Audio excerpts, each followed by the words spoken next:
30 तारीख को निशा उपाध्याय अपना जिला छपरा में स्टेज प्रोग्राम कर रही थी। जैसे कि आप सभी को मालूम है कि निशा उपाध्याय स्टेज के मामले में बेहतर जानी जाती है। स्टेज के मामला में बहुत अच्छा गीत गाती है, दर्शकों का झुमा देती है, दर्शकों को झूमने लगते हैं उनके गाना पे, उनके गायकी पे, उनके कॉमेडी बातों पे। जितना भी निशा उपाध्याय के चाहने वाले हैं जिस मंच पर जाती है दर्शकों का झुमा कर रख देती है, दर्शकों वाह वाह करने लगते हैं।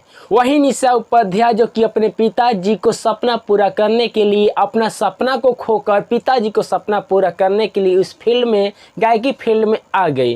और गायकी फील्ड में आने के बाद में निशा उपाध्याय बन गई। लोगों के करोड़ों लोग उनके चाहने लगे, लाखों लोग को उनके चाहने लगे। 30 दिन में 30 दिन उनका प्रोग्राम होता है। अगर कहा जाए तो महीना के लगातार उनका कार्यक्रम रहता है। स्टेज के मामले में बिहार ही, झारखंड, उत्तर प्रदेश नहीं बल्कि देश के कोने कोने में उनका प्रोग्राम होता है। और स्टेज के मामले में ही निशा उपाध्याय जानी जाती है। वहीं निशा उपाध्याय 30 तारीख को अपने ही जिला छपरा में जाकर कार्यक्रम कर रही थी।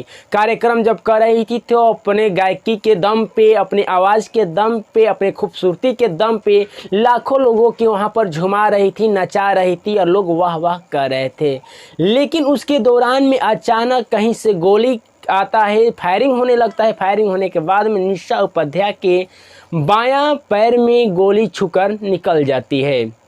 और गोली क्यों लगता है? जब कोई भी कार्यक्रम होता है तो जो उनका ऑर्गेनाइजर है, जो उनको बुलाते हैं, जो कार्यक्रम कराते हैं, तो वो भी कुछ राइफल वाले को भी बुला देते हैं या राइफल वाले खुद वो आ जाते हैं। जब राइफल लेके आते हैं तो नशे के धूर्त में, दारू शराब पीकर एकदम नशे में धूर्त होकर वो लोग नाचने झूम लगते हैं और लगातार फायरिंग करने लगते हैं। उसी फायरिंग के दौरान में निशा उपाध्याय के पैरों में गोली छूकर निकल गई। वहीं गोली कहीं से आया, टकराने निशा उपाध्याय के बायां पैर में गोली छूकर निकल गई। हालांकि निशा उपाध्याय तो बेहोश हो गए। बेहोश होने के बाद में मैक्सो अस्पताल पटना में उनको भर्ती कर दिया जाता है।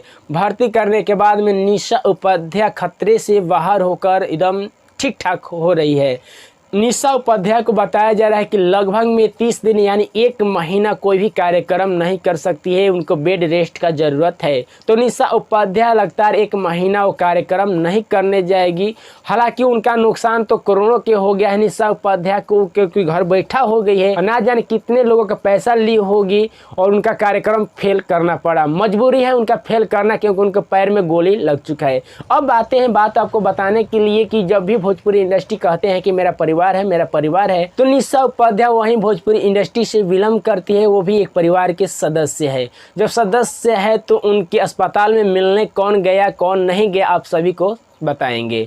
सबसे पहले निशा उपाध्याय एक इंटरव्यू के दौरान में बेड पर सोई ही थी और उनके पत्रकार कुछ पूछे कि बताइए कि भोजपुरी इंडस्ट्री में सब अपना परिवार कहते, तो इस परिवार के बीच में सबसे पहले आपके यहाँ कौन आया कौन नहीं, या कौन फ़ोन किया कौन नहीं आया। तो उन्होंने बताया कि फ़ोन तो कई लोगों ने किया, बहुत सारे लोगों ने किया, हमसे मिलने के लिए बहुत सारे लोग आए। जिसको मैं जानती हूँ वो भी आए, जिनको नहीं जानती वो भी आए। तमाम लोग आ रहे हैं और रह भी रहे हैं। और सबसे पहले खास बात बताई कि सबसे पहले मुझको फ़ोन किए तो पावर स्टार पवन सिंह ने मुझको फ़ोन करके बोला कि बेटा घबराने की बात नहीं है, हम लोग तुम्हारे साथ हैं, जो भी कुछ दिक्कत होगा तो हम तुम्हारा मदद करेंगे।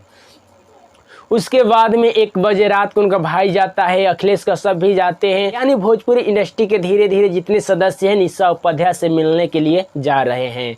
और विशेष बात बता दें कि जिनको निशा उपाध्याय जीवन दी है, जिनको निशा उपाध्याय आगे बढ़ाई है, वहीं अरमान बाबू, आर्यन बाबू, अंश बाबू, उनके परिवार, तीनों छोटे छोटे गायक ने निशा उपाध्याय को छोड़कर अस्पताल से कहीं नहीं जा रहे हैं। निशा उपाध्याय के साथ में ही रह रहे हैं, क्योंकि उनके गुरु है। और कहा जाए अगर उनका शादी होता तो कहते थे गुरु माता है, लेकिन गुरु बहिना है वो निशा उपाध्याय। क्योंकि अरमान बाबू, आर्यन बाबू, अंश बाबू को जो जीवन दी है, उनको जो आगे बढ़ाने के काम के, भोजपुरी इंडस्ट्री में पहल की एक वो लड़की है जिनको अपने बच्चों को आगे बढ़ाई है, भोजपुरी इंडस्ट्री में ले आकर खड़ा की है और 2 रुपया 3 रुपया कमा भी रहे हैं। ताकि ऐसा कोई अब नहीं दिखाई देता है हमको कि भोजपुरी इंडस्ट्री में कोई कलाकार हो कि आगे किसी को बढ़ाने की कोशिश करते हैं। लेकिन एक इकलौती निशा उपाध्याय है जो कि भोजपुरी इंडस्ट्री के कलाकार आगे बढ़ाती रहती है। गोलू राजा को कहा जाए तो पहले बार स्टेज शो किए तो डुएट किए, तो उस समय उनका स्टेज शो वायरल होने लगा, तब से 2 गोला कार्यक्रम होने लगा। यानी कहा जाए साफ सुथरे अपने भाषा में अपनी भाषा में कहा जाए तो निशा उपाध्याय ने हमेशा इतिहास को रची है और भोजपुरी इंडस्ट्री को आगे बढ़ाने की कोशिश की है।